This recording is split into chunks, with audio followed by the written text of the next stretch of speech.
मित्रांनो पहा, हा एक सुंदर असा हिरवागार नजारा मी तुम्हाला दाखवत आहे.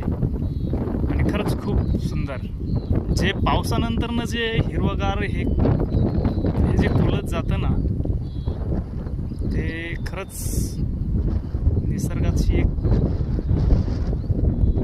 खूप मोठी देणगी जी पाऊस पडल्यानंतरनं आपल्याला बघायला भेटते.